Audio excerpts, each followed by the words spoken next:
자, 그러면 이제 우리 교재 79페이지. 자, 79페이지 맨 밑에 보세요. 맨 밑에. 자, 그럼 이제 우리가 요건을 갖추고 이제 필요한 서류를 첨부하여 이제 제출합니다. 그럼 이제 등록 관청을 검토하겠죠. 자, 그럼 이제 검토해서 이제 등록을 해주는데, 자, 신청 받으면 며칠 내에 이걸 해줘야 되나? 이거 체크하세요. 며칠? 자, 7일 이내. 자, 그래서 7일 이내 이제 검토하여 이제 서면으로 통지를 해줍니다. 자, 그럼 이제 등록은 언제부터? 이렇게 등록 처분시. 그러니까 이제 7일에 우리가 통지 받았잖아요.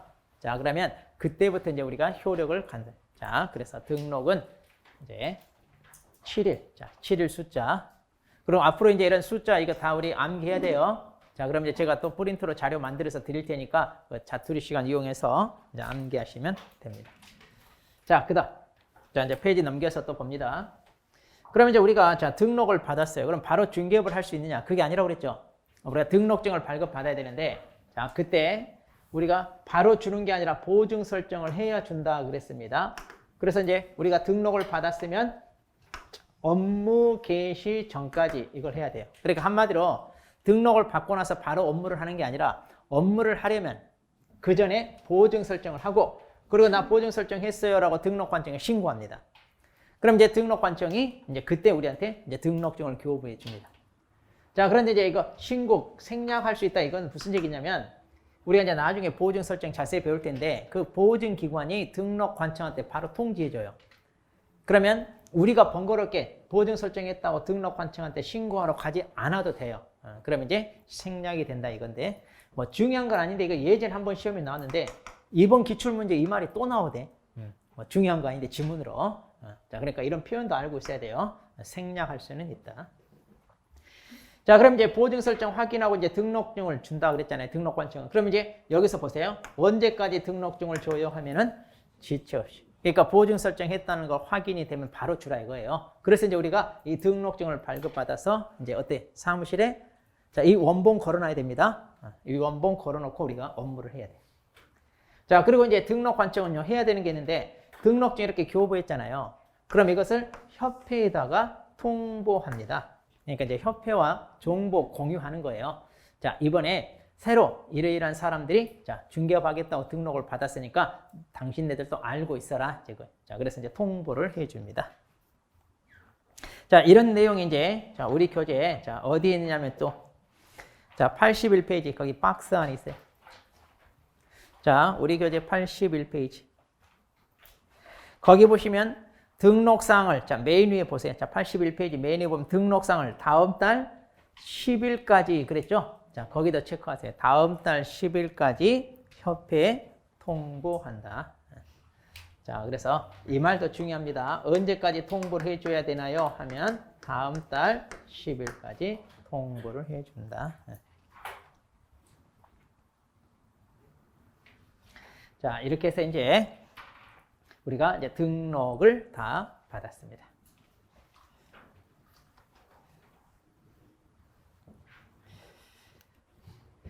자, 그러면 이제 등록을 받았어요. 자, 그러면 이제 본격적으로 업무를 해야 되는데, 이제 아직은 안 배운 내용이지만, 이거 이제 나중에 배울 거예요. 우리가 업무하기 전에 실은 또 인장 등록이라는 걸 하게 돼 있습니다. 이제 나중에 배울 텐데, 우리가 이제 업무를 하면서 작성하는 서식이 있어요. 이제 거래계약서도 작성해야 되고, 확인설명서 이런 걸 작성해야 되는데, 그때 작성할 때 아무 도장 찍는 게 아니라, 등록관청한테 이거 등록을 한 인장이 있어요. 그래서 이제 우리가 이걸 등록인장이라고 얘기하는데, 우리가 등록을 해놓고 그 도장만 사용하시오 이거예요. 왜 그러냐면 이런 일체를 함부로 남한테 맡기거나 이러지 마라 이거예요. 그리고 이제 그 계약서에 개공사 자기 도장이 찍혀 있으면 나중에 문제가 발생했을 때 책임져라 이제 이런 거예요. 그래서 이제 그런 걸 명확히 하기 위해서 이제 이렇게 하는 거예요. 자, 그래서 이제 이런 건 인장 등록 파트에서 이제 배울 것이고, 그다음, 자, 우리가 이제 등록을 받았잖아요. 그러면 이제 우리가 보증 설정을 하고 등록증을 받으면 사무실에 이걸 게시하고 그리고 인장 등록도 하고 업무를 해야 될 텐데 등록을 한 지 3월이 이렇게 지나도록 업무를 하지 못할 사정이 생겨. 뭐 갑자기 뭐 몸이 아파거나 뭐 이런 개인적인 사정이 생길 수 있잖아요. 자, 이렇게 3개월 초과하도록 업무를 못하면 이거 휴업처럼 취급합니다. 휴업처럼. 그래서 뭘 해야 되느냐? 휴업 신고를 해야 돼. 휴업 신고. 자, 이것도 우리가 휴업 파트에서 배워요. 자, 우리 교재에 이런 자세한 얘기는 나오지 않았어요. 자, 우리 교재는 없는데 나중에 다 정리하면서 이거 볼 거예요. 자, 이런 것들은 이제 나중에 볼 거. 80페이지 잠깐 거기 보시면 있어요. 거기 80페이지. 거기 이제 등록증 교부에서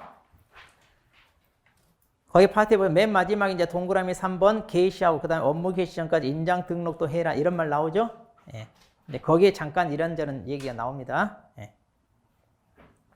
자, 그렇게 해서 이제 우리가 이제 이런 절차는 나중에 더 배우니까 일단 참고만 이렇게 한번 보세요. 예. 교재가 이런 거 충분히 다 쓰여져 있으면 좋은데 아직 그런 게 없어요. 자, 그럼 다시 한번 이제 봅니다. 자, 우리가 이제 요건을 갖추라고 했어요. 자, 그러면 이제 공인중개사로서 갖춰야 될 요건이 있었고, 그 다음에 또 법인으로 우리가 하기 위하여 갖춰야 될 요건들이 있었잖아요. 그런 다음에 이제 등록을 신청하러 우리가 어디 찾아갔어요? 자, 등록 관청을 찾아갔어요. 자, 등록 관청은 사무소 소재지 시군 구청장. 그럼 이제 얘네들이 검토해서 등록을 해주는데, 자, 이건 며칠 해준다고요? 7일. 그렇죠. 7일. 자, 그래서 7일 이내에 등록을 해줍니다. 그럼 이제 우리 신분이 이제 이때부터 개공사로 바뀌는 거라고 그러던데, 바로 업무를 할 수 있는 게 아니라 등록증을 받아야 한다고 그랬죠? 이때 이제 우리가 뭘 해야 등록증을 준다고요? 자, 보증 설정을 해야 이제 등록증을 준다. 자, 그럼 이제 이거 원본을 우리가 사무실에 게시하고 본격적으로 업무를 해라. 그런데 이제 업무 개시 전까지 우리가 해야 되는 게 또 하나가 있었다고 그랬죠. 뭐예요? 인장 등록. 이거 해야 돼요. 자, 그러니까 이렇게 등록을 해주잖아요. 그러면 등록을 해주면 이제 업무를 개시해야 되는데, 그 전에 보증 설정, 등록을 받자마자 업무 개시 전까지 하고, 등록증 받아서 사무실에 걸어놓고, 그리고 인장 등록도 하고, 그리고 이제 업무 해야 되잖아요. 그런데 이것을, 자, 등록을 받아 언제까지 다 해야 된다고 이걸? 이걸 늦어도 3개월 이내는 해라 이거야, 이걸. 그런데 등록을 해줬는데 업무 개시를 3개월이 지나도록 못할 것 같은 이런 사정이 생겼다. 그럼 뭐 하라는 얘기예요? 그렇죠. 그럼 이것도 휴업처럼 보니까 휴업 신고하라는 지금 그 얘기입니다. 자, 그래서 이제 종합적으로 한번 다 정리를 해본 거예요. 자, 종합적으로. 자, 그래서 이 절차, 흐름을 반드시 이제 머릿속에 여러분 넣어 두셔야 된다. 자, 그럼 이제 자, 부수적인 내용들 이제 쭉 정리합니다. 이건 간단해요. 자, 우리 부수적인 내용들. 자, 먼저 우리 실무교육 봅니다. 실무교육. 자, 실무교육 같은 경우 우리 교재 아마 앞에 있죠? 우리 지난주 게 있는데 크게 가져오셨나요? 실무교육 파트가 어디 있어요, 지금? 그 공인중개사 제도 파트 거기. 가져오셨어요? 자, 몇 페이지? 네? 65페이지.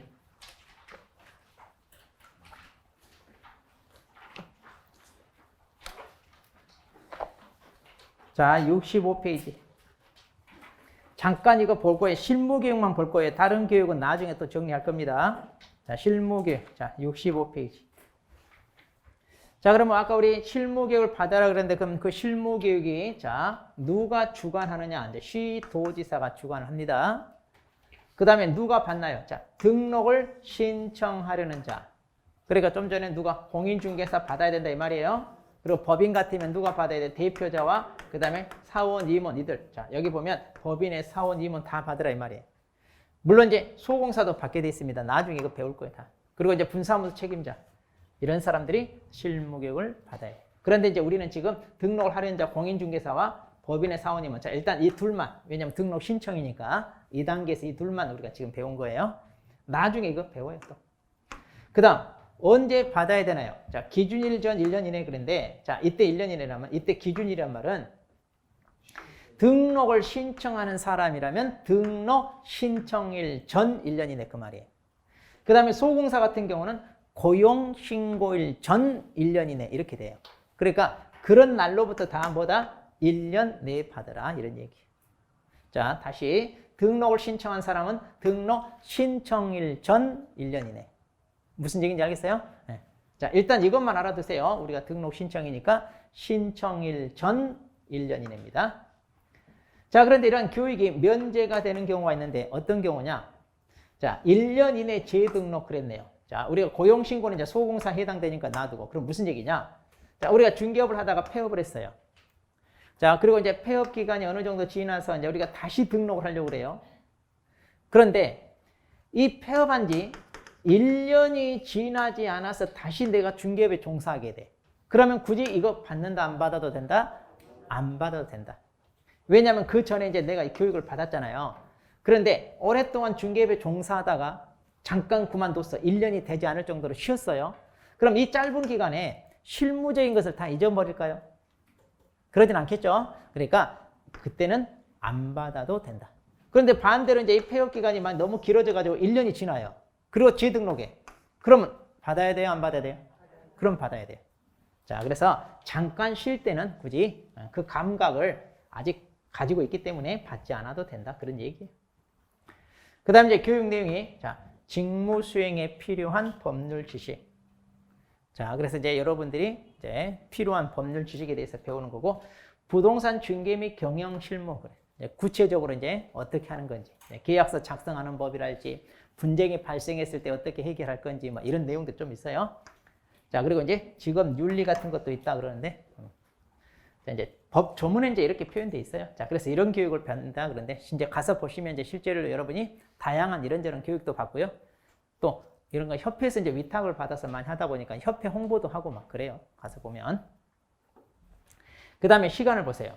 28시간 이상, 그 다음에 32시간 이내입니다. 그러니까 지금 하루에 8시간 해가지고 4일 동안 받아요.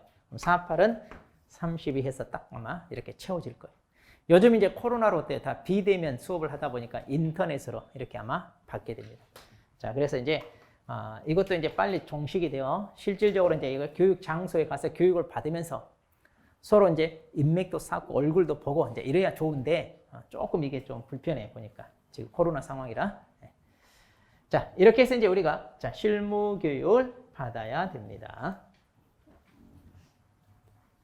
자, 이제 다른 교육들은 우리가 나중에 한꺼번에 정리할 거고요. 자, 그다음. 자, 이중 등록. 이제 우리가 등록과 관련된 거 쭉 정리를 할 거예요. 자, 다시 이제 우리 교재에 넘어옵니다. 82페이지.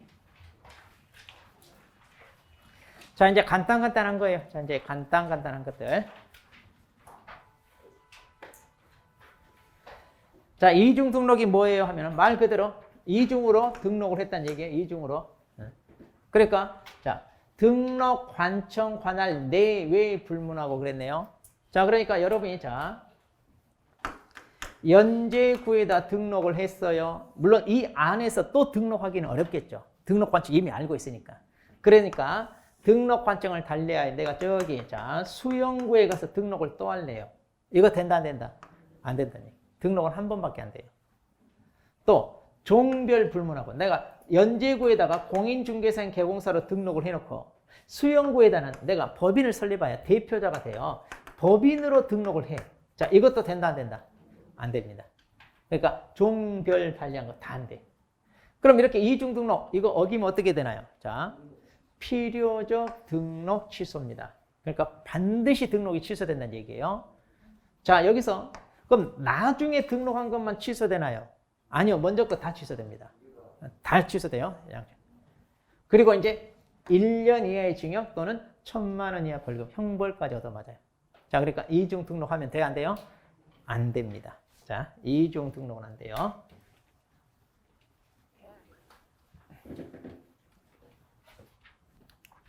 그 다음에 이중 소속입니다. 자, 이중 소속은 한마디로 이거 양다리 걸치는 거예요. 양다리. 그러니까 우리는 사무소 한 군데만 소속되어 있어야지 2개 이상의 중개사무소에 소속되어 있으면 되느냐? 자, 이거 안 된다는 얘기예요. 그러니까 이거. 자, 가별한 사람이 자기 이제 개업에서 자기 사무소 하나 가지고 있잖아요. 그런데 자, 이 사람이 지금 연제구에서 하고 있는데 수영구에 이번에 아파트 단지가 하나 들어서는데 인기가 많아. 주변 시세보다 분양이 조금 저렴하게 돼서 당첨만 되면 이거 막 어때요? 프리미엄이 좀 왕창 붙는다 그러면 어때요? 사람들이. 그걸 분양받기 위해서 막 몇백 미터 줄 서 있고 막 그러죠? 그러다 보니까 이제 그 동네 가서 내가 분양권 전매를 좀 해볼까? 자, 거기다 등록을 해요? 못해요? 못해. 못하니까 어떻게 하느냐? 자기 공부한 동기 중에 그쪽에다 사무실 개업한 친구가 있네. 자, 친구 찾아가서 야, 내가 네 밑에 소공사로 한 3개월만 있자. 그래서 거기서 분양권 전매하고 빠지겠다. 이런 식으로 하는 걸 말해요. 그러니까 지금 벌써 뭐예요? 편법이랄지 불법적인 거래를 중개하기 위한 하나의 뭐예요? 방법으로 이걸 많이 활용을 해. 그래서 이걸 못하게 하는 거예요. 이중소송. 그러니까 자기 사무소에 속하고 있으면서 또 다른 사무소에 속하게 되는 걸 이걸 갖다가 이중소송.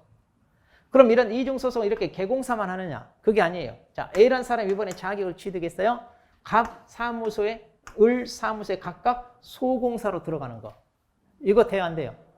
물론 현실적으로 어렵죠. 오전에 여기서 일하고 오후에 여기서 일하고 뭐 이런 거 아니잖아요. 여러분 같으면 이런 사람을 뽑아야 안 뽑아요? 내 정보를 다 이쪽에다 넘길 수 있으니까 첩자가 될 수 있잖아요. 그러니까 현실적으로 어려운데 이렇게는 안 된다. 또 B라는 사람은 자격이 없어.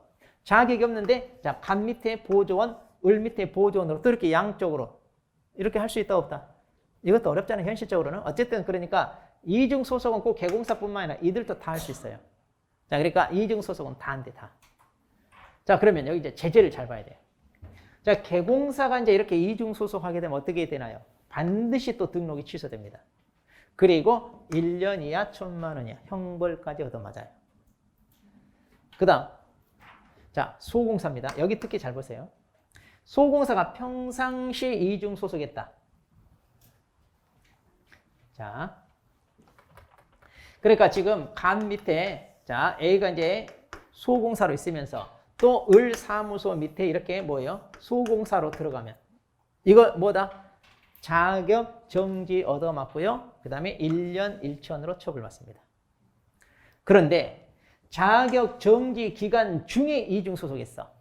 자, 이 A라는 소공사가 여기 갑 사무소에서 일하면서 잘못을 저질러서 자, 3개월짜리 자격 정지 얻어맞았어요. 그럼 이 기간 동안에 중개업을 못해. 이 사람은 결격이 되니까 갑이 이 사람을 뭐야? 퇴출시켜야 돼요. 그런데 이 사무소에서는 자, 자격정지 얻어맞아서 업무를 못하니까 A가 을 사무소에 들어가서 여기서 영업을 하겠다 이거예요, 지금. 여기서 잠깐 이제 뭐예요? 이 기간 동안엔 사무소 출근하지 마라 하니까 여기 들어가서 일하네. 그럼 어떻게 된다? 자격이 취소됩니다. 자격 정지가 아니라 뭐다? 취소가 돼요. 그리고 1년 1천으로 처벌돼요. 그러니까 자고로 정지 기간 중에 뭐 하면 돼요, 안 돼요? 안 되죠, 당연히. 자, 그리고 보조원. 보조원이 이중소속했다 그러면 1년 1천 형벌받아요. 여기는 뭐 행정처분이 없어요. 보조원은 자격이 있는 것도 아니잖아요. 자, 그러니까 행정처분 없고 형벌만 받는다. 이렇게. 자, 그렇게 해서 이제 이중소속 특히 제재했죠. 이거 잘 봐야 돼요, 제재.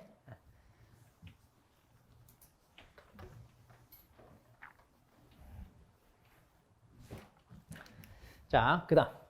등록증 양도돼요. 자, 우리 교재 83페이지. 자, 간단합니다. 이런 것들.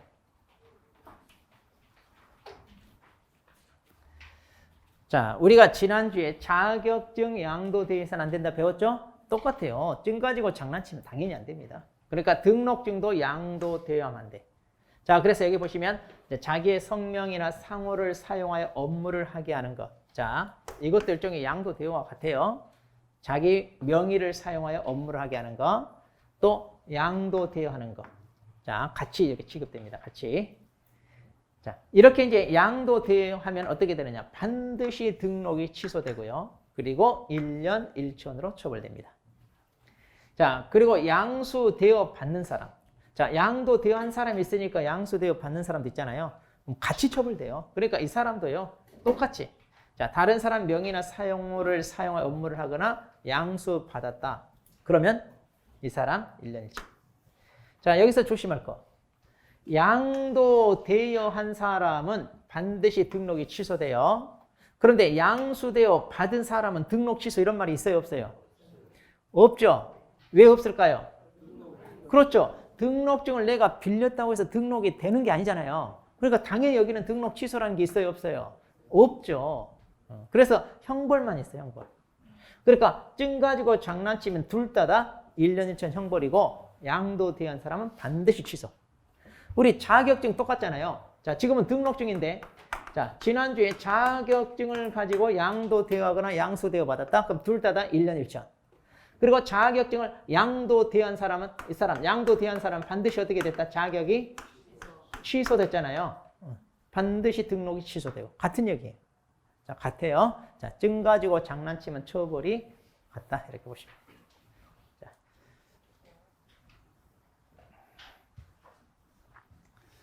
자, 그래서 이제 증 가지고 장난치는 거 이런 거 하면 안 돼요.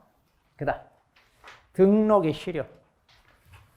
우리 교재에는 앞쪽에 있어요. 이게 앞쪽에. 자, 81페이지.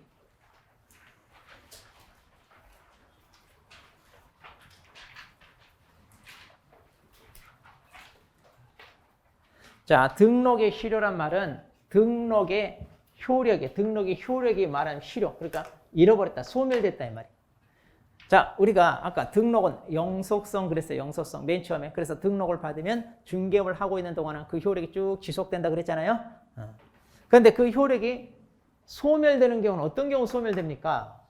자, 이것도 간단해요. 외우는 게 아니에요. 자, 개인인 개공사가 사망하거나 자, 법인이 해산했어요. 더 이상 할 사람이 있어요, 없어요? 없죠. 그러니까 아까 우리가 일신존속 그랬잖아요. 등록을 받은 사람에게만 효력이 인정돼. 그러니까 그 사람이 사망하면 그 등록이 자식에게 상속되는 게 아니라 바로 없어진다. 법인 해산은 이제 이거 개인 사망하고 똑같은 거잖아요. 자, 근데 여러분이 조심할 게 법인 여기 대표자가 사망했을 때는 어때요? 자, 이거 많이 혼동하던데 법인하고 법인 대표자하고 같게 취급하면 안 됩니다. 법인은 법인 자체가 법인격을 부여받아 법인 이름으로 법률행위를 할 수 있어요. 그래서 이제 등기를 하게 돼 있어요. 그런데 이제 법인은 살아있는 생물체가 아니니까 대표자가 법인을 대신하여 법률행위를 하는 거지 이 대표자가 법인이 아니에요. 그러면 대표자가 사망했어요. 그럼 어떻게 해요? 다른 사람으로 새로 뭐예요? 그냥 교체하면 돼요. 교체. 그러니까 이 법인하고는 상관이 없어요. 그래서 대표자가 사망했다고 해서 등록의 효력이 소멸되는 게 아니에요. 대신 어떻게 하느냐? 등록증 재교부 사유 그랬는데 이게 무슨 얘기냐면 법인 같은 경우 이제 등록증이 우리가 발급받잖아요. 근데 법인 이 등록증에는 여기에 대표자 인적사항이 기재가 돼. 그런데 이제 이 사람이 사망해서 자 A라는 사람이 그럼 이제 B라는 사람으로 교체하면 이제 B라는 사람으로 돼요. 여기 인적사항을 바꿔야 되잖아요. 그래서 등록증 재교부. 그러니까 기존의 등록증 반납하고 새로운 대표자 이 사람 인적사항을 기재한 그 재발급, 등록증 재발급 받는다 그 말이에요. 그러니까 이거 소멸된다 이러면 안 돼요. 그 다음 등록 취소 처분. 자, 이제 법을 어겼네. 자, 법을 어겨서 자 등록이 취소됩니다. 등록이 취소되면 등록이 날아간 거잖아요. 그러니까 이제 등록 효력이 소멸됩니다. 자, 그래서 여기서도 조심할 게 자, 이렇게 이제 중개업을 하다가 등록 취소 사유에 해당하는 잘못을 저질러요. 그럼 이제 등록관청이 적발해가지고 이제 등록을 취소하겠죠. 그래서 이제 이렇게 취소, 자, 처분을 내리면 이제 효력이 없어지잖아요. 자, 그런데 취소 사유에 해당하는 잘못을 저질렀지만 이게 적발이 안 돼. 등록관청이 적발이 안 되면 계속 중개업을 할 거 아니에요? 그러면 취소되기 전까지는 등록이 어때요? 살아있죠? 그러잖아요. 이렇게 적발이 돼서 취소 처분이 떨어져야 그때 이제 효력이 없어지는 거잖아요. 그러니까 취소 사유에 해당한다고 해서 바로 효력이 없어지는 게 아니라 등록관청이 이걸 적발을 하여 취소 처분을 해야만 그때 뭐예요? 소멸되겠죠? 당연하잖아요. 그런데 지금 여기 뭐냐면 개인이 사망하거나 법인 해산은 이거. 그럼 이것도요. 실은 이거 취소 사유에 들어갑니다. 나중에 이제 우리가 다 배울 건데. 자, 이런 경우도 절차상으로 등록관청이 취소 처분은 해요. 자, 그런데 이런 경우는요. 이렇게 취소 처분을 해야 효력이 소멸되고 취소 처분하기 전에 효력이 살아있나요? 근데 그게 아니라 자, 개인이 사망하거나 법인이 해산했을 때는 더 이상 할 사람이 없잖아요. 그러니까 이 사유에 해당하는 순간 바로 뭐예요? 바로 소멸이에요. 바로. 그러니까 이걸 이제 확인해서 자, 이 사망 해산했다는 걸 확인해서 나중에 취소 처분을 해야 그때 소멸되는 게 아니라 이해되나요? 네. 그러니까 다른 경우는 그 사유에 해당하는 잘못을 저질렀으면 그걸 적발을 하여 취소 처분을 해야 소멸되는데 이 경우는 취소 처분하기 전이라 하더라도 물론 절차상으로 처분은 하지만 그 전에 이미 뭐에다 효력이 소멸. 왜? 더 이상 할 사람이 없으니까. 그래서 꼭 취소 처분을 해야 소멸된다 이러면 안 돼요. 이거는 뭐 어려운 건 아니고 여러분. 그다음에 이제 개인적으로 나 그만두고 싶어요. 폐업을 했어요. 자, 근데 이것도요. 우리가 폐업은 나중에 이제 신고하라 이렇게 배웠어요. 이제 배울 거예요 앞으로. 그러니까 이 사람이 중개업을 하고 있는지 아니면 폐업을 했는지 등록관청은 모르잖아요. 그러니까 신고를 하게 합니다. 그럼 이렇게 신고를 하면 이제 신고 수리가 되고 그때 효력이 없어져요. 그런데 사실상 폐업이 아닌 폐업 신고를 한 경우 소멸된다 그랬는데 그럼 여기서 사실상 폐업이 뭐예요? 그러니까 폐업 신고를 하지 않았다는 얘기예요. 지금 이 경우는. 그러니까 자기 혼자만 셧다운 내려놓고 나 때려쳤어 이런 사람. 그러니까 등록관청에 신고를 해야 되는데 폐업을 했으면 자기 혼자만 때려쳤다고 셧다운 내려놓고 신고는 안 해. 그럼 등록 살아있을까요? 없을까요? 그렇죠. 살아있죠. 이런 걸 사실상 폐업이라고 그래. 그러니까 신고하지 않고 자기 혼자만 셧다운 내려놓고 있는 거. 자, 그럼 이런 경우는 등록이 살아있겠죠? 그러니까 구분하셔야 돼. 폐업은 반드시 뭐 해라? 신고를 해야 효력이 소멸돼요. 자기 혼자 셧다운 내려놓고 폐업했다. 이런 경우는 살아있습니다.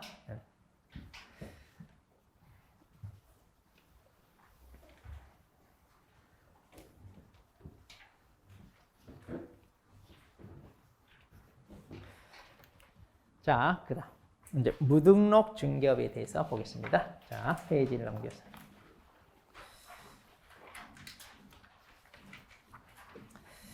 자, 우리 교재 84페이지.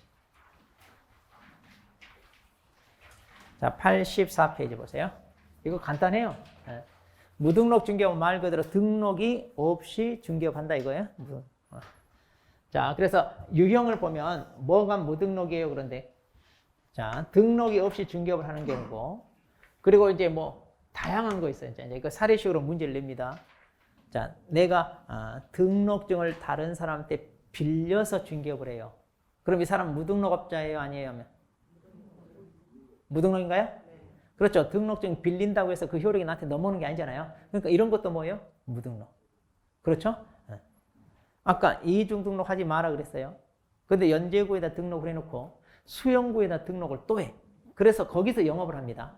이 사람 무등록이도 아니다.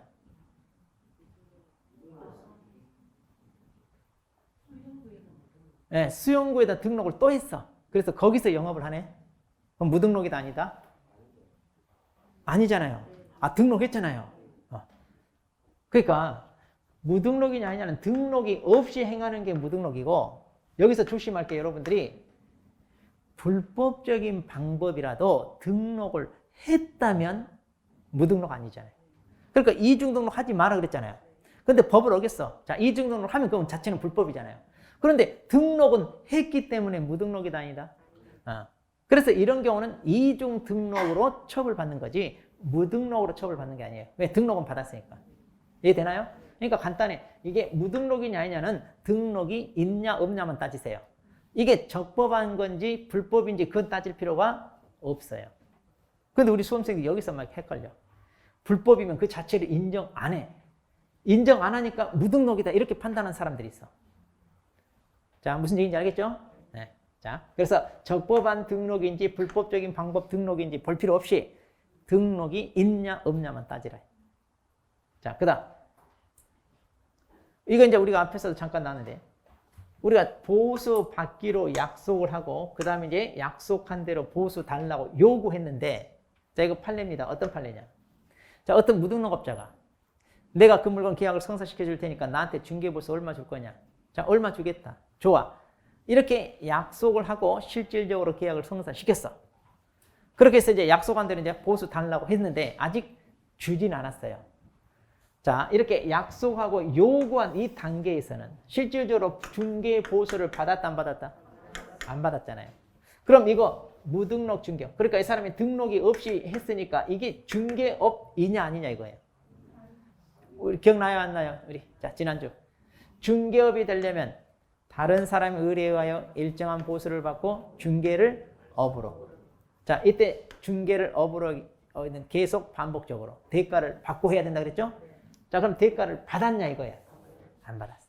그러니까 대가를 받지 않았으니까 중개업이 아니고, 따라서 사람이 등록이 없이 중개업을 했지만 무등록 중개업이 아니. 무등록 중개업이 아니니까 무등록 중개업으로 처벌받을까 안 받을까요? 그렇지, 안 받죠 이 경우. 자, 그러니까 약속, 요구만 한 단계는 중개업이 아니니까, 비록 등록이 없이 했다 하더라도 이 사람은 무등록 중개업이 아니. 그러니까 처벌받는다 안 받는다? 좋은 거예요, 안 좋은 거예요? 오, 간신히 숨 쉴만 하죠? 큰일 날 뻔했잖아요? 이게 중개업이 인정돼 버리면 무등록 중개업이 돼요. 3년 3천으로 처벌받을 뻔했잖아요. 네. 자, 그래서 이 경우는 중개업이 아니다. 현실적으로 보수를 받아야 우리는 중개업이 된다. 그 말이에요. 네. 자, 그 다음에 효력입니다. 그럼 이제 무등록 중개의 효력은 어떻게 될까요? 자, 이거. 자, 우리가 지금 두 거래 당사자 사이에, 자, 부동산에 대하여 거래가 이루어지게끔 알선을 하는데, 이 알선을 누가? 자, 무등록업자가 했어요. 그럼 이렇게 무등록업자가 중개를 했을 때 이 당사자 사이에 이루어지는 이 거래의 효력은 어떻게 될까? 자, 무등록 중개에 일어난 거래 당사자 간의 거래계약 효력은 뭐다? 그렇죠. 무등록업자가 중개를 했다고 해서 이 거래 자체도 무효가 되거나 이런 건 아니에요. 이 거래 자체는 당사자 사이에 특별히 무효가 될 만한 사유가 없다. 그럼 상관없죠. 그 다음, 그럼 내가 이거 계약 성사시켜 줄 테니까 중개보수 얼마 줄래? 얼마 주겠다. 약정을 했어요. 그럼 이제 계약을 성사시켰으니까, 자, 보수 받을 수 있냐 없냐 이 말이에요. 자, 이것은 이제 우리 법에 따로 없어요.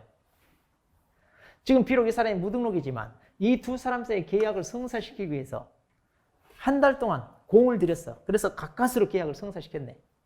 아주 당사자를 또 흡족스러워 합니다. 계약이 안 될 게 돼서. 자, 그럼 보수 달라고 할 수 있다 없다? 어때? 여러분 개인적으로는? 여러분 입장이야. 한 달 동안 고생해서 받아야겠죠? 자, 그래서 이거 받을 수 있냐 없냐 이건데, 판례가 뭐라고 했냐? 무효. 그러니까 보수 받기로 약속한 거 그 자체, 그런 약정도 다 뭐다? 무효란 말은 이거 받을 수 있다 없다? 없다. 받을 수? 어때? 받게 해야 돼? 못 받게 해야 돼? 여러분 생각에 못 받게 해야 돼? 만일 이걸 받을 수 있다 그러면 무등록을 인정하는 꼴이잖아요. 그러니까 아예 못 받게 해야죠. 아예 못 받게 해야지. 그래야 이런 사람들이 퇴출되고 여러분이 자격을 취득해요. 이 자리에 들어갈 거 아니에요. 이걸 인정하면 안 되죠. 자, 그래서 무효. 판례도 무효라고 합니다. 그 다음, 제재. 자, 무등록업자 제재. 등록이 없으니까 등록 취소 이런 게 있겠어요? 없겠어요? 자격 취소 이런 거 없겠죠? 자, 그래서 뭔만 있냐? 형벌만. 얼마짜리? 3년 3천. 우리 법에서 가장 무거운 형벌이 3년 3천이에요. 가장 무겁게 처벌됩니다. 그리고 이제 이 사람들을 신고 고발하면 뭘 주겠다?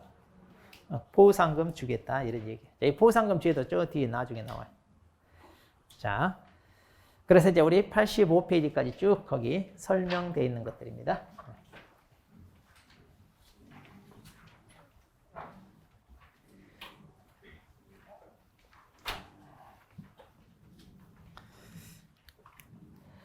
자, 그러면 이제 우리 결격 사유로 갑니다. 자, 이제 등록과 관련된 내용 다 살펴봤어요, 이제. 나머지는 이제 우리가 이제 다음에 합니다. 자, 거기 이제 86페이지랄지 이런 것들은 이제 3, 4월 과정에서 하도록 합니다. 뭐 중요한 거 아니니까요. 네. 자, 결격 사유 89페이지 갑니다.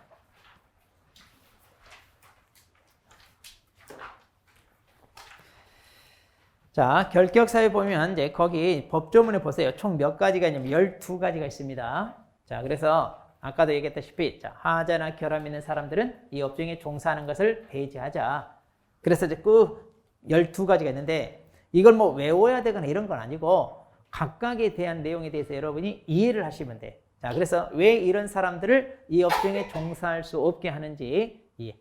그리고 이제 시험은 어디서 나오냐면, 그럼 이들이 이 결격 사유를 어떻게 해야 벗어나는지, 그 다음에 시간적으로 얼마 지나야 벗어나는지, 자, 여기에 초점을 맞춰서 공부를 하시면 돼요. 자, 그러니까 이제 결격 그 자체냐 아니냐 이런 것도 묻고요. 이 사람이 결격에서 벗어났냐, 벗어나지 않았냐, 이걸 묻는 거예요. 그러니까 그 기간, 이것을 잘 여러분이 보셔야 돼. 자, 그러면, 자, 결격사 12가지가 있는데, 자, 페이지 넘겨서 이제 봅니다. 먼저, 이 결격사의 이러한 제도는요, 자, 왜 도입을 했느냐? 자, 개업 공인중개사는 공익적 지위도 가지는 부동산 전문직업입니다. 그러니까 우리가 국민 경제에 이바지 않다 이런 목적이 있었잖아요. 그러니까 거래 당사자들 사이에 거래가 원만하게 잘 이루어지게끔 우리가 중개하는 입장이에요. 그렇게 해서 이제 그들 모두가 어때요? 재산상 어떤 사고를 통하여 손해가 생기거나 이러면 안 되잖아요. 그러니까 우리가 공익적 지위도 갖기 때문에 아무나 하는 게 아니라 전문 자격을 갖추고 그런 일 처리할 만한 충분한 이런 노하우 또 거기에다가 우리가 신뢰 이런 것까지 다 충족을 해야 이 업종에 종사한다 이거예요. 자, 그래서 이제 전문성, 직업 윤리성, 적법성, 신뢰성 이런 것들이 필요하기 때문에 결격 사유를 두는 거다. 그러니까 아무나 하는 게 아니다. 자, 그다음에 결격 사유에 해당하는지 안 하는지 그럼 이제 등록 관청이 이제 이걸 조회를 하는데 자, 우리가 좀 전에 등록 요건 중에 결격사에 해당되지 마라 그랬죠. 자, 그러면 이제 결격사에 해당되지 않는다는 걸 입증하기 위해 우리가 등록 신청하라고 할 때 서류 제출했어요, 안 했어요 하면? 자, 등록 신청하라고 할 때 서류 제출하라고 그랬잖아요. 어떻게 암기하라고 아까? 그렇죠, 신뢰사. 김여사가 아니라 신뢰사. 그럼 여기 실무격 수료했다는 거, 여권용 사진, 사무소 확보 증명서류 이거 내라고 그랬잖아요. 결격사에 해당한다는 서류 냈어요, 안 냈어요? 이거 안 냈잖아요. 아, 이런 서류 없어요. 없으니까 낼래야 낼 수가 없어. 그러면 자, 일종의 이제 결격사유가 뭐냐면 우리 전과 기록 같은 경우인데 그럼 이거 어떻게 하냐? 우리가 이제 등록 신청하잖아요. 그럼 등록 관청이 이거 조회합니다. 조회. 그러니까 여러분 본적기 찾아가서 이 사람이 전과 기록이 있나 없나. 그래서 그 기간이 끝났는지 안 끝났는지 등록 관청이 이거 확인하는 거예요. 그러니까 우리가 입증하기 위해서 제출해야 되는 서류가 아니다. 그 얘기 아니다. 자, 그러면 자 보세요. 그럼 이제 등록관청원이 결격사에 해당 여부를 확인하기 위해 이제 이렇게 조회한다는 얘기인데 이게 예전에 없다가 이제 법조문에 이런 말이 이제 들어왔어요. 자, 그래서 이제 여러분도 참고로 이제 조회한다는 거. 그러니까 본적지 찾아가서 조회합니다. 그래서 결격사에 해당되는지 안 되는지. 그러니까 여러분이 등록을 받았다는 얘기는 어때요? 신원조회 걸렸다 안 걸렸다? 안 걸렸다 이 말이에요.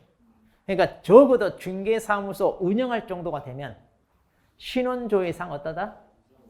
좀 깨끗하다, 무난하다 이렇게 보시면 돼. 자, 그런데 이제 등록도 못할 정도다 그러면 어때요? 좀 문제가 있죠?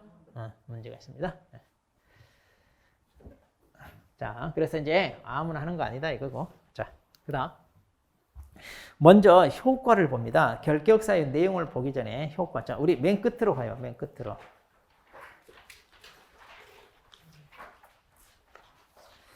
자, 97페이지 먼저 봅니다.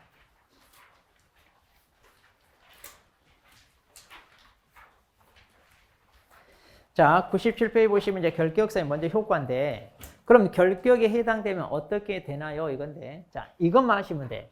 우리가 이 결격은요, 중개업에 종사할 수 있냐, 없냐. 이거 얘기하는 거예요. 자, 공인중개사 시험을 응시할 수 있냐, 없냐. 여기에 대한 결격이 아니에요. 자, 근데 이것과 혼동을 많이 하는데, 자, 먼저 이거 확실하세요. 결격이냐, 아니냐, 이 말은 중개업에 종사할 수 있냐, 없냐. 그러니까 결격에 해당되면 중개업에 종사할 수 없잖아요. 자, 없습니다. 그러니까 중개 업무에 종사하기 전에 만일 결격이다, 그럼 어떻게 되느냐? 나 중개업 하고 싶어요 라고 중개시장에 들어와요, 못 들어와요? 그렇죠, 못 들어와요. 그러니까 결격에 해당되는 사람은 등록받을 수 없어요. 그러니까 이 사람이 자 공인중개사 자격을 취득했다 하더라도 자 시험은 볼 수 있다 없다? 있다고 그랬잖아요. 중개업에 종사하냐 못하는 거지. 그러니까 결격 사유로 하더라도 시험은 볼 수 있어요. 그런데 공인중개사 자격을 취득했다 하더라도 등록이 된다 안 된다? 이제 이 중개시장으로 들어올 수 없다 그 말이에요. 또 결격에 해당됩니다. 고용인도 안 돼요. 고용인으로 취직한대요. 또 법인의 사원 임원으로도 취직이 된다 안 된다? 안 되는 거예요. 그러니까 아하 중개시장에 들어올 수 없다. 커트 그 말이고. 그다음 중개업 뭐 이렇게 종사 중에 결격이 되면 어떻게 되나요? 중개업을 하다가 결격이야. 그럼 중개업을 못 한다고 그랬죠? 퇴출되는 거예요. 그러니까 중개시장에서 퇴출되는 거예요. 그럼 어떻게 퇴출되나요? 자, 개공사 같으면 반드시 등록이 취소되어 퇴출됩니다. 그러니까 개공사로 중개업을 하다가 결격에 해당되면 반드시 등록이 취소되어 퇴출되고, 사원 임원. 자, 법인의 사원 임원이란 그다음에 고용인이 결격이에요. 마찬가지 퇴출돼요. 그럼 이걸 누가? 개공사가 2개월 이내에 해소합니다. 그러니까 개공사가 알아서 뭐해라? 퇴출시켜라 이 말이에요. 그럼 여기서 해소란 말을 쓰고 있는데, 그러니까 2개월 이내에 자르든가 해고하든가 아니면 이 결격 기간 동안에는 사무소 출근하지 말라고 업무에서 배제하든가 이렇게 알아서 조치하는 거예요. 그걸 이제 묶어서 해소 이런 말을 쓰는 거예요. 자, 언제까지 하라고요? 2개월 이내. 그런데 개공사가 이걸 2개월 이내에 해소하지 않으면 어떻게 되느냐? 개공사가 책임집니다. 그래서 자, 사원 임원을 2개월 이내에 해소 안 했다. 그러면 개공사가 어떻게 되느냐? 이 법인인 개공사가요, 그 사원 임원의 결격을 자기가 떠안아야 돼요. 그러니까 개공사인 법인이 결격이 되니까 법인이 등록이 취소돼 버려요. 그 결격을 떠안아야 되니까. 그 다음 고용인을 2개월 내에 해소해야 되는데, 고용인은요 이걸 떠안진 않아요. 이 결격을 개공사가 떠안진 않고 그냥 어떻게 업무정지 얻어맞을 뿐이에요. 그러니까 사원 임원급하고 고용인하고 레벨이 달라요. 사원 임원급은 어때요? 책임 있는 위치에 있으니까 그들의 결격이 곧 법인의 결격이 되는 거예요. 그 결격을 법인이 떠안아 자기가 등록이 취소되고, 고용인 같은 경우는 레벨이 좀 낮잖아요. 그러니까 2개월 이내에 잘라야 되는데 안 자르면 업무정지 받는다 이렇게. 자, 이거 구분 잘 하셔야 돼요. 자, 다시 정리하면 간단해요. 결격에 해당되면 어떻게 되나요? 중개업에 종사할 수 없다. 이러면 끝이에요. 그러니까 중개업에 종사하기 전에 결격이면 아무리 중개업 하고 싶어도 한다 못한다? 못한다. 중개사무소 취직도 한다 못한다? 못한다. 중개업에 종사하다가 결격이면 어떻게 돼요? 개공사는 등록 취소. 사원임원이나 고용인은 잘린다. 이러면 돼요. 그걸 언제까지 해라? 2개월. 이렇게 간단히.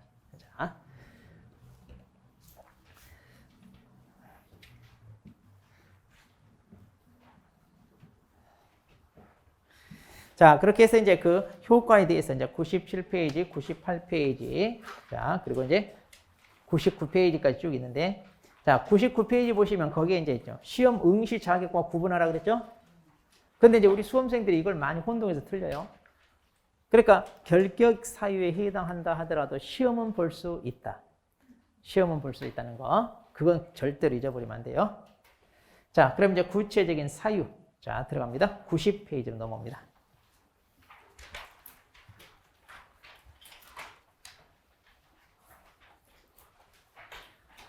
자, 90페이지.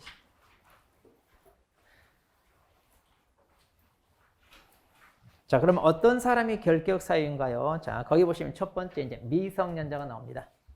자, 미성년자 시험 볼 수 있다 없다? 있다 그랬잖아요. 우리 연령 제한 없어요.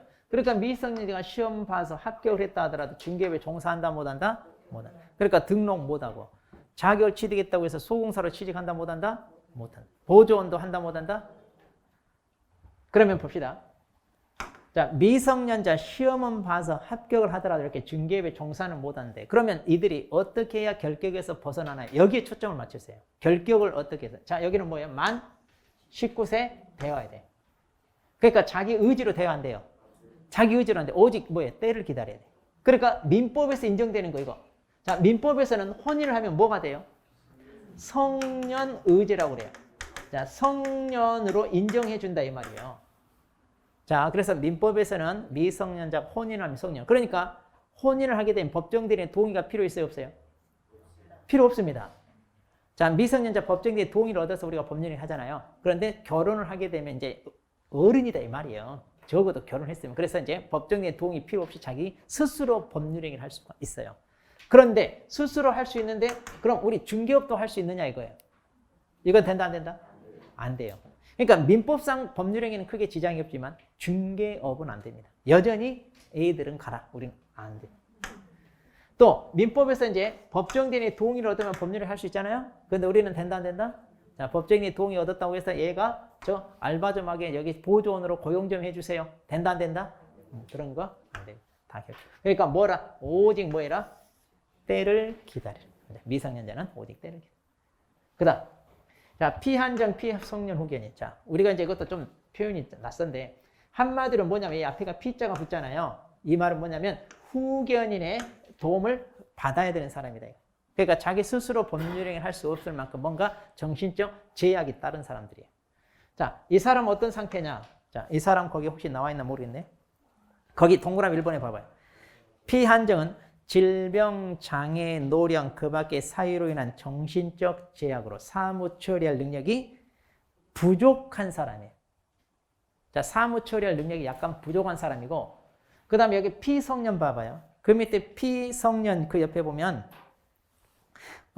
그 밑에 양가로 3번 있죠? 여기도 질병, 장애, 노령, 그 밖의 사유로 인한 정신적 제약으로 사무 처리할 능력이 지속적으로 결여된 사람. 누가 상태가 더 안 좋아요? 그렇죠. 피성년이 더 안 좋죠.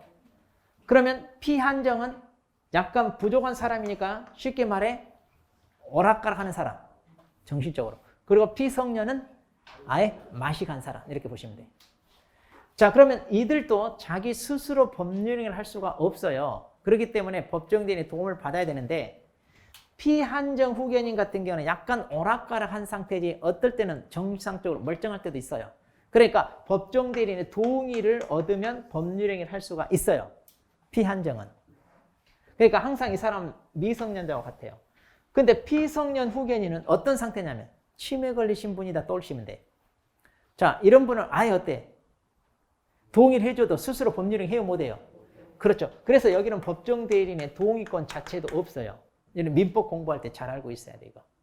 자, 그러면 자기 스스로 이렇게 법률행위 할 수 없는 이런 사람들한테 우리가 중개를 맡긴다 못 맡긴다? 당연히 못 맡기죠. 네. 자, 근데 여러분이 조심할게요. 우리 주변에 이런 사람 어때요? 많이 있어요 없어요? 멀리서 찾지만 여러분 오락가락 해 안 해? 많이 하잖아 어린이. 자, 근데 이런 상태만 가지고 결격 사유가 아니라 거기 보시면 본인이나 배우자나 사촌이나 친족이나 이런 사람들이 가정법원에 심판 좀 내려주십시오라고 신청을 해야 돼. 그래서 법원에서 판단해서 이 사람은 법정대리인의 도움이 필요한 사람, 후견인의 도움이 필요한 사람이라 하고 뭐예요? 후견 개시 심판을 내려야 됩니다. 후견 개시 심판. 그러니까 후견인의 도움이 필요하다 이 말이에요. 자, 후견 개시 심판을 내리면 그때 이제 피한정, 피성년 후견이 되는 거예요. 자, 그런데 반대로 또 그럼 이런 사람들이 거의 그랬잖아요. 질병이나 장애, 노령, 그 밖의 사유 그런데 어떤 질병으로 인하여 이런 상태가 될 수 있어요. 또 우리가 뭐 마약이나 알코올 이런 중독 있잖아요. 그런 걸로 인하여 상태가 좀 온전치 못한 사람들도 많이 있잖아요. 근데 이제 이 사람이 요양원이나 이런 데서 오랫동안 장기간 치료를 받아. 그래서 지금 이제 말짱 정상으로 돌아왔어요. 자, 이렇게 말짱하게 정상으로 돌아오면 결격에서 벗어나나요? 그게 아니라 다시 법원으로 판단을 받아야 돼. 그래서 이제 후견인의 도움이 필요 없습니다라고 종료 심판을 받아야 결격에서 벗어납니다. 그러니까 상태만 정상으로 돌아왔다고 해서 결격에서 벗어나는 게 아닙니다. 그러니까 여러분들은 법률행위 하면서 이런 거 꼭 확인해야 돼요. 근데 거의 해요? 안 해요? 우리가 확인? 안 하죠. 그냥 거래 상대방이 설마 이런 상태에 있을까 이런 생각 전혀 안 하잖아요. 근데 꼼꼼하게 여러분들은 해야 됩니다. 나중에 여러분이 중개할 때 이런 거 꼭 확인해야 돼요. 그래서 예전에는 가족관계 등록부 여기에다 이제 이걸 기재했는데 지금은 이제 이걸 또 따로 후견 등기상 증명서라고 따로 있어요. 그래서 여러분이 권리분석 같은 거 할 때 반드시 이런 것도 떼봐야 돼. 떼보고 결격인지 아닌지 확인하고 뭐에 중개해야 돼. 자, 이제 이런 사람들을 이제 우리가 민법에서 제한 능력자 이렇게 부르잖아요. 자, 근데 여러분이 한 사람 또 이거 알아두세요. 이거 올해도 시험에 나왔는데 예전에는 한번 나왔어요. 자, 일단 우리 법에서 결격 사유는요, 피한정 후견인과 피성년 후견인만 지금 규정돼 있잖아요. 근데 우리 민법에는 피특정 후견이라는 사람도 있어요. 자, 이거 이번 시험에 또 언급이 됐어요. 그러니까 알고 있었어요. 자, 우리 교재에 지금 없죠? 있나요? 아, 그 90페이지 그 왼쪽에 잠깐 있네. 90페이지 왼쪽 이거 그거 봐봐. 32에 이렇게 나오잖아요. 지금 피특정 후견이라고. 그런데 이제 구체적으로 이제 거기 어떤 사람인지 없는데, 자, 이 사람. 자, 보세요. 피특정 후견이는 질병, 장애, 노령, 그 밖의 사유로 인한 정신적 제약으로 일시적인 후원이 필요한 사람 또는 특정 사무에 관하여 후원이 필요한 사람. 자, 이런 사람에 대하여 일정한 자 총구하여 가정법원에 의하여 특정 후견 개시 심판을 받은 자 그러는데 지금 일시적으로 좀 도움이 필요하거나 특정 사무만 맡기기 위해서 한다는 얘기인데 지금 이 사람은요 방금 했던 피한정이나 피성년 후견인처럼 정신 상태가 그렇게 오락가거나 마식하냐 그건 아니에요. 정상이에요. 지금 정상인데 곧 내가 나이도 있고 곧 치매도 올 것 같아. 그런데 내가 가지고 있는 재산이 100억이야. 근데 이것에 대해서 어떻게 명확하게 어때요? 상소할 건지 증여를 할 건지 뭔가 이런 것을 미리 멀쩡한 상태에서 뭔가 결정을 내리고 싶잖아요. 그럴 때 하는 거, 그럴 때. 그러니까 만약 치매가 와버리면 어떻게 이제? 그걸 어떻게 할 건지 자식들 싸울 거 아니에요. 그러니까 내가 지금 조금 온전한 정신 상태에 있을 때 미리 좀 이것을 맡기고 싶다. 그랬을 때 하는 게 이제 피특정 후견이에요. 그러니까 이 사람은 지금 정신적으로 문제가 있다, 없다? 없다. 그러니까 결격이다, 아니다? 아니다는 얘기예요.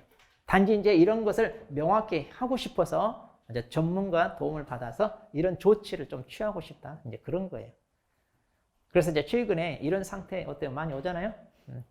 근데 여러분 같으면 이제 이런 거 그렇게 흔하게 보지 않을 텐데 왜 그러냐? 재산이 없어서 그래요. 재산 있는 사람 이거 싸우니까 미리 다 해요. 근데 없으니까. 근데 이제 여러분도 앞으로 우리 요즘은 40대도 막 치매 오고 그러잖아요. 지금 벌써 휴대폰 잊어먹고 이런 거 많이 있죠?